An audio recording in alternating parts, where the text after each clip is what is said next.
주시고 맡기신다, 주시고 맡기신다라는 제목으로 말씀 전하기 원합니다.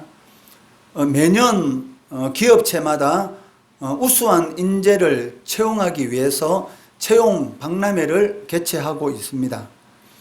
그러나 막상 직장을 구하기 위해서 채용 박람회를 방문해 보면 대졸 신입사원을 모집하기도 하지만 대부분 경력사원을 모집하는 회사가 더 많은 것을 보게 됩니다.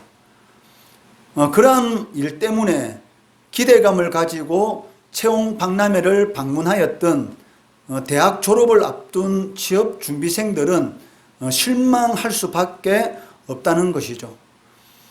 그러면 왜 기업들이 신입사원보다 경력사원을 더 원하는 것일까요? 아마 여러 이유가 있을 것입니다. 채용 즉시 바로 경력사원들은 현장에 투입할 수 있고 신입사원을 경력사원으로 키우는데 들어가는 그 투자 비용들을 절약할 수 있다는 것, 즉 여러 가지 이러한 이유들이 있을 것입니다.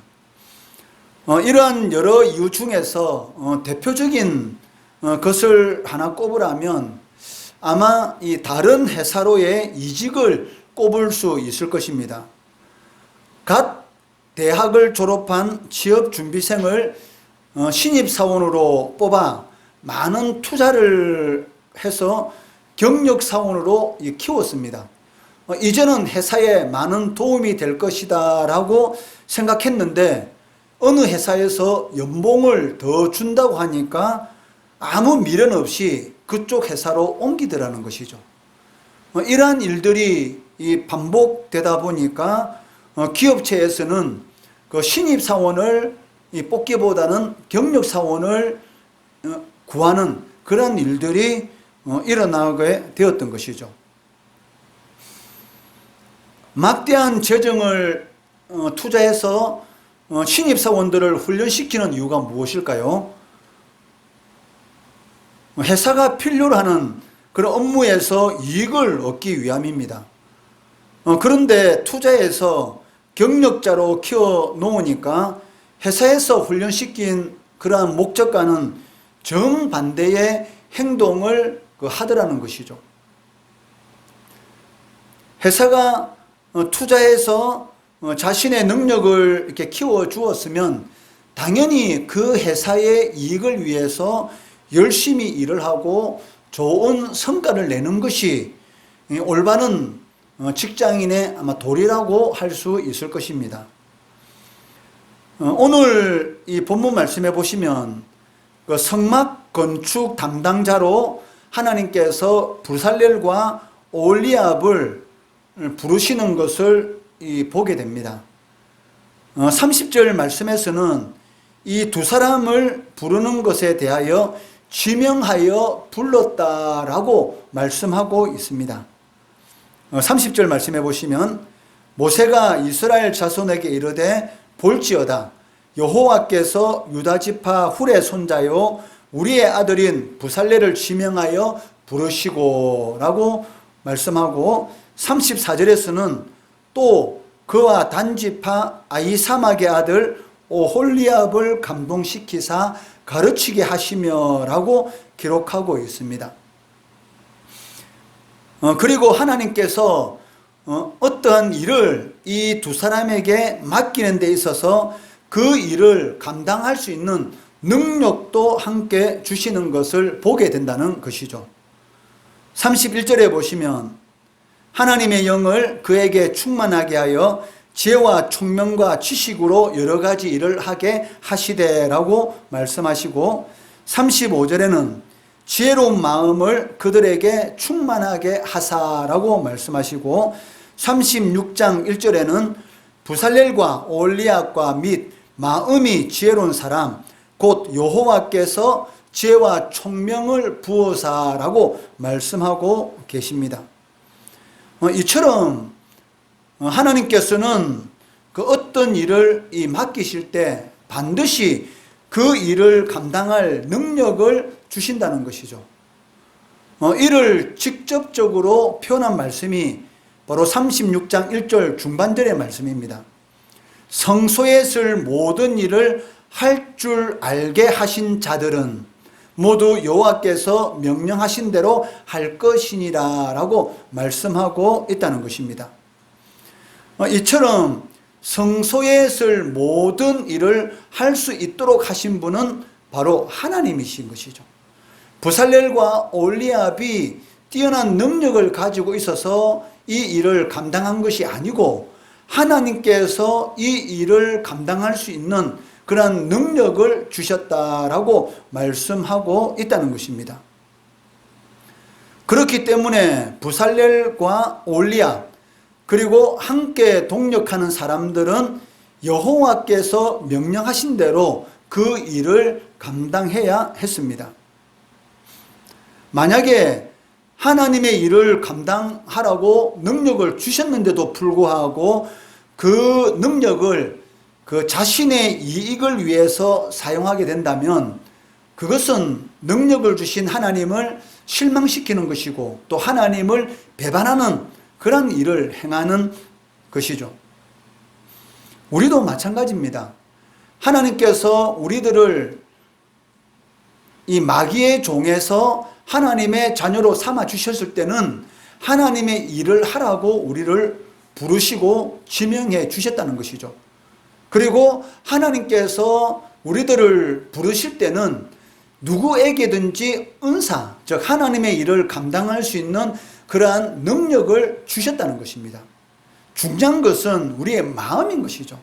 우리가 하나님의 일을 감당하려고 하는 그런 마음을 가지고 있느냐, 아니면 그 마음이 없느냐에 좌우되는 것이지, 하나님께서 하나님의 백성들을 부르실 때는 반드시 하나님의 일을 감당할 수 있는 그러한 능력을 부어주셨다는 것이죠. 어떤 사람에게는 하나님의 교회를 위해서 열심히 기도할 수 있는 그러한 은사를 주셨고, 어떤 사람에게는 물질로서 또 교회를 잘 섬길 수 있는 그런 은사를 주셨고, 어떤 사람에게는 이 고통스러워하는 사람을 위로할 수 있는 그런 은사를 주셨고, 각 사람에게 맞는 그런 은사를 주셔서 하나님의 일을 감당하도록 하는 것을 볼 수가 있습니다. 그런데도 불구하고 한 달란트를 받은 종과 같이 그 은사를 땅에 묻어두면 안 된다는 것이죠. 그에 대해서는 반드시 하나님께서 거기에 대해서 하나님께서 이 심판하신다는 것을 우리가 성경 말씀을 통해서도 우리가 보게 됩니다. 하나님께서는 우리를 하나님의 백성으로 불러주셨습니다. 하나님께서 우리를 부르신 이유는 단순합니다. 즉 하나님의 영광을 위해 살도록 하기 위함이라는 것이죠. 그리고 하나님의 영광을 위한 삶을 살 수 있는 능력도 우리들에게 주셨다는 것입니다. 그런데 그 능력을 하나님의 영광과는 전혀 상관없는 다른 곳에 사용하게 되면 당연히 하나님과는 상관없는 인생을 살아갈 수밖에 없다는 것이죠. 그러니까 그리스도인이라는 이 말의 의미가 무엇입니까? 그리스도 안에 속한 자, 즉 하나님의 말씀을 따라 살아가는 사람들, 이러한 사람들을 그리스도인이라고 말을 할 수가 있습니다. 그런데 하나님의 말씀을 따라 살지 않는다라고 한다면 그 사람은 그리스도 안에 있는 사람이 아니라 그리스도 밖에 있는 사람이다라고 할 수 있다는 것이죠. 즉 하나님과는 전혀 상관없는 그러한 삶을 살아가는 사람이다라고 할 수 있다는 것입니다. 부살렐과 올리압 그리고 그의 동력자들은 그 하나님이 주신 이 능력을 하나님께서 명령하신 그 일을 성취하는 데 사용함으로 인해서 무엇이 완성되게 됩니까? 바로 하나님의 임재의 장소인 이 성막이 완성이 되게 되는 것이죠. 그리고 이 성막을 통해서 광야 40년 동안 하나님이 우리와 함께 하신다라는 것을 체험하는 것을 볼 수가 있습니다. 마찬가지입니다.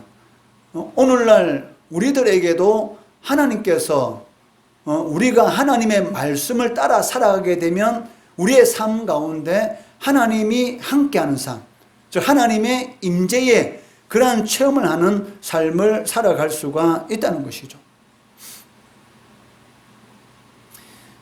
이스라엘 백성들은 이 성막이 완성됨으로 말미암아서 40년 동안 이 광야 생활 가운데서 하나님의 임재를 체험하게 되었고, 하나님께서 젖과 꿀이 흐르는 이 가나안 땅으로 인도해 주시는 것을 볼 수가 있다는 것입니다. 마찬가지로 성도인 우리들도 하나님의 말씀을 따라 살면 우리의 삶이 어떠한 삶이 되겠습니까? 바로 젖과 꿀이 흐르는, 부족한 가운데 있어도 기뻐하며 하나님께 영광 돌릴 수 있는 그러한 삶을 살아갈 수가 있다는 것이죠. 부족한 것 같지만 풍성하고 연약한 것 같지만 강한 그러한 능력 있는 이 그리스도인의 삶을 살아갈 수가 있다는 것입니다. 하나님께서 주시는 이러한 능력으로 하나님의 영광을 위한 삶을 살아갈 때 하나님께서 우리에게 이러한 능력을 주신다라고 말씀하고 있습니다. 신명기 8장 9절 말씀 함께 읽도록 하겠습니다. 시작. 내가 먹을 것에 모자람이 없고 내게 아무 부족함이 없는 땅이며 그 땅의 돌은 철이요 산에서는 동을 캘 것이라. 내가 먹어서 배부르고 내 하나님 여호와께서 옥토를 내게 주셨으므로 말미암아 그를 찬송하리라. 아멘. 옥토와 같은 삶, 우리의 삶에 무엇으로 심든지 풍성한 열매가 맺히는 삶, 그러한 삶이 하나님의 영광을 위한 삶을 살아가는 성도들에게 하나님께서 주신다라고 약속하고 계시다는 것이죠. 이런 삶을 살아가시고 누리시는 우리 성도 되시기를 주의 이름으로 축원합니다. 기도하겠습니다.